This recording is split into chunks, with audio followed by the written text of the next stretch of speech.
പിണറായി വിജയൻ CPM-ന്റെ ഇന്ന് ജീവിച്ചിരിക്കുന്ന ഏറ്റവും പ്രമുഖനായ നേതാവാണ്. പ്രായം ഏറ്റവും സീനിയർ ആയിട്ടുള്ള ആളാണ്. പോളിറ്റ് ബ്യൂറോ അംഗമാണ്. പക്ഷെ അതിനേക്കാൾ വലിയ നേതാവ് സാങ്കേതികമായി പറഞ്ഞാൽ MA ബേബിയാണ്. സമ്മതിച്ചു, കാരണം പാർട്ടി ജനറൽ സെക്രട്ടറി ആണല്ലോ. എന്നാലും വളരെ സീനിയർ നേതാവാണ് പിണറായി വിജയൻ. മുഖ്യമന്ത്രിയായി 2 വട്ടം മുഖ്യമന്ത്രിയായി 3-ാം ടേമിലേക്ക് റെഡിയായി നിൽക്കുന്നു. പിണറായി വിജയൻ കഴിഞ്ഞ ദിവസം പിണറായിയിൽ ചില വേളകൾ, തലശ്ശേരിയിലോ പിണറായിലോ കണ്ണൂരോ തലശ്ശേരിയിലാണോ ചില പൂജകൾ നടന്നു അവരുടെ റിസോർട്ടിൽ. ശരിക്കും പറഞ്ഞാൽ പിണറായി വിജയൻ ഇപ്പോൾ കഷ്ടകാലമാണ്. ശനിയുടെ അപകാരമുണ്ട്. ഹേതു 10-ൽ നിൽക്കുന്നു. അപ്പോൾ ഒരു കാരണമില്ലാതെ അപവാദം വരും. ആരെന്ത് വഴി കൂടെ പോയാലും അതെല്ലാം തന്റെ തലയിൽ കൂടെ കയറും. ഈ ശനിയുടെ അപകാരം ഭയങ്കരമാണ്. കണ്ടകത്തിൽ ശനിയാണ്.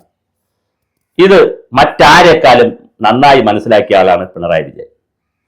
പണ്ട് ബിനീഷ് കൊടിയേരി ബാലകൃഷ്ണൻ ഒരു പൂവിടൽ വിവാദം നമ്മൾ കേട്ടതാണ്.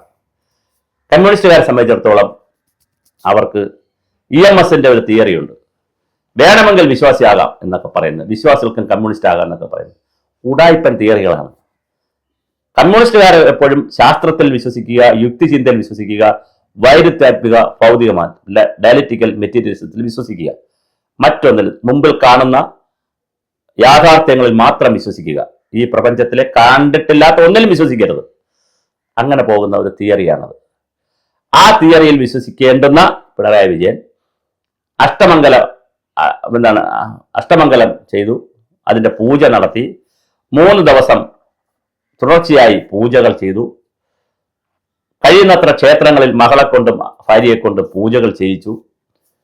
ശ്രീനിവാസനുമായിട്ടുള്ള പഴയ കൈരളി ചാനലിൽ കിടന്ന ശ്രീനിവാസനുമായിട്ടുള്ള ഒരു ഇന്റർവ്യൂ, ഒരു സംവാദം, ഇന്റർവ്യൂ അല്ല, ഒരു സംസാരം. ആ സംസാരത്തിൽ മുഖ്യമന്ത്രിയും കമല ടീച്ചറും ഭാര്യയും ഉണ്ട്, ശ്രീനിവാസനുണ്ട്. അപ്പൊ അവിടെയും ദൈവം ഉണ്ടോ എന്നൊക്കെ ചോദിക്കുമ്പോൾ ഇദ്ദേഹം ഒരു ശ്ലോകമൊക്കെ പറയുന്നുണ്ട്.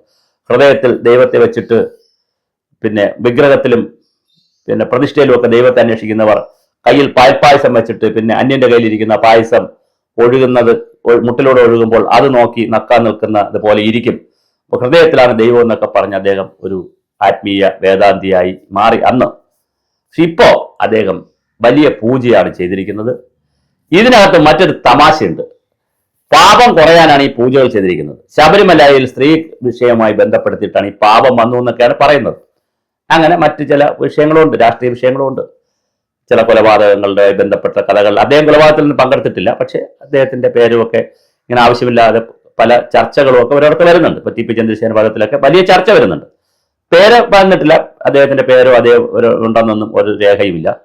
അങ്ങനെയൊന്നും ആരും. പക്ഷെ ചർച്ച വരുമ്പോൾ രമയൊക്കെ പറയുന്നത് പിണറായി വിജയൻ അറിയാതെ നടക്കുമോ എന്നൊക്കെയാണ് ചോദിക്കുന്നത്, KK രമയൊക്കെ. അപ്പൊ അത്തരത്തിലേക്കുള്ള ചർച്ചകളൊക്കെ ഇപ്പൊ എന്തായാലും ആരോപണത്തിലൂടെ ആയാലും ശരിയിലൂടെ ആയാലും പിണറായി വിജയൻ ഒരു കഷ്ടകാലമാണ്. അതിന്റെ ഓവർടേക്ക് ചെയ്യാനാണ് 2 കാര്യം ചെയ്തത്. ഒന്ന്, അവിടെ അയ്യപ്പ സംഗമം നടത്തി. അത് പക്ഷെ വെളുക്കാൻ തേച്ചത് പാണ്ടായി. കല്ലും മുള്ളും കാലിക്ക് കുത്ത, കാലിക്ക് മെത്താന്ന് പോലും എഴുതി കൊടുത്താന്ന് അറിയത്തില്ല, നീ ഏത് ഭാഷയിൽ എഴുതി കൊടുത്തെന്നും അറിയത്തില്ല. കല്ലും മുള്ളും കാലിക്ക് കുത്ത എന്നൊക്കെ പറഞ്ഞ് വലിയ മോശമായ രീതിയിൽ ചാനലുകൾ, സോഷ്യൽ മീഡിയയിലൊക്കെ ഒരു അപഹാസ്യത കഥാപാത്രമായി അദ്ദേഹം മാറി. അത് വളരെ മോശമായി. ആ പരിപാടി നടത്തിയത് തന്നെ കുറച്ച് പേർക്ക് ചാപ്പാട് കഴിക്കാനുള്ള ഒരു പരിപാടിയാണ് എന്നുള്ളതിനപ്പുറം സെമിനാറിലും ആളില്ലായിരുന്നു, പരിപാടികളിലും ആളില്ലായിരുന്നു. മുഖ്യമന്ത്രി സംസാരിച്ചു കഴിഞ്ഞപ്പോൾ എല്ലാവരും പോയി. പുറത്തുനിന്ന് ആളെ കൊണ്ടുവരാൻ അവർക്ക് പറ്റിയില്ല. അല്ലെങ്കിൽ കുടുംബശ്രീക്കാരെങ്കിലും വിളിച്ചിരുത്തി, തൊഴിലുറപ്പാരെയും വിളിച്ചിരുത്താമായിരുന്നു. പക്ഷെ അത് നടന്നില്ല. എന്തായാലും പൊളിഞ്ഞ് പപ്പട പാളിഷായി. അതിന് ചെലവാക്കി 2 കോടി രൂപയും ഇല്ലാതായി. നമ്മുടെ മണിയാശന്റെ ഭാഷയിൽ പറഞ്ഞാൽ കുറച്ച് പേർ ഭക്ഷണം നക്കി, അത്ര തന്നെ. വേറെ ഒന്നും അവിടെ സംഭവിച്ചില്ല. അത് കഴിഞ്ഞപ്പോഴാണ് ഇപ്പോൾ മറ്റൊരു കാര്യം ഹിന്ദു ആചാരം ആത്മീയത അനുസരിച്ച് കേൾക്കുന്നത്. ഇദ്ദേഹത്തിന് കിട്ടിയിട്ടുള്ള പാപം ഒഴിവാക്കുന്നതിന് കൂടിയിട്ടാണ് ശബരിമലയിൽ എന്തെങ്കിലും തെറ്റ് ചെയ്തിട്ടുണ്ടെങ്കിൽ അതും കൂടെ ഒഴിവാക്കാൻ കൂടിയിട്ടാണ് സദ്യ കൊടുക്കാൻ തീരുമാനിച്ചത്. KJMR അവരെ കൊണ്ട് മുഖ്യമന്ത്രിയുടെ ഓഫീസിൽ നിന്നുള്ള പ്രത്യേക നിർദ്ദേശപ്രകാരമാണ് സദ്യ കൊടുക്കാൻ തീരുമാനിച്ചത്. അപ്പോഴുള്ളൊരു പ്രശ്നം, ആ പ്രശ്നം പറയാനാണ്.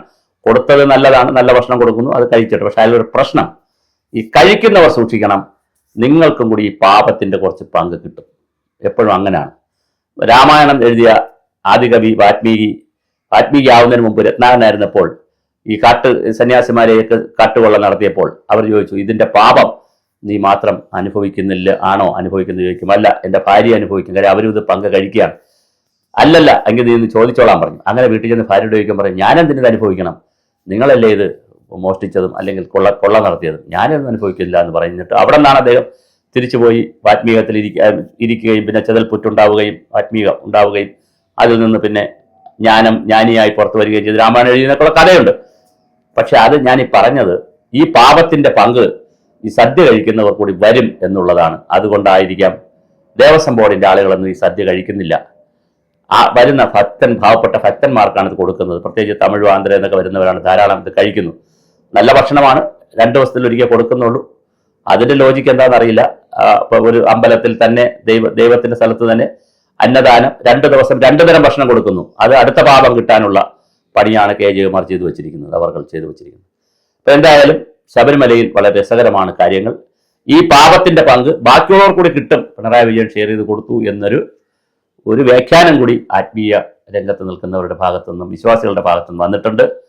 തമാശ എന്തെന്ന് വെച്ചാൽ, കമ്മ്യൂണിസ്റ്റ് പാർട്ടി സാധാരണ പ്രവർത്തകർക്ക് വിശ്വാസമാകാം എന്ന് പറഞ്ഞ് നേതാക്കൾക്ക് പാടില്ല എന്ന് പറഞ്ഞതുകൊണ്ടാണ് വാസവൻ പോയി നിന്ന് തൊഴാത്തത്, കടമ്പള്ളി സുരേന്ദ്രൻ തൊഴാത്തത്. അങ്ങനെ സാധാരണ ആളുകൾക്കാവാം, അവർക്ക് തൊഴാം, കമ്മ്യൂണിസ്റ്റുകാർക്ക് അനുഭാവികൾക്കും തൊഴാം. പക്ഷെ പാർട്ടി ലീഡർഷിപ്പിലേക്ക് വന്നാൽ പിന്നെ തൊഴാനൊന്നും പാടില്ല, വൈരുദ്ധ്യാത്മഭൗതികവാദികളായിരിക്കണം.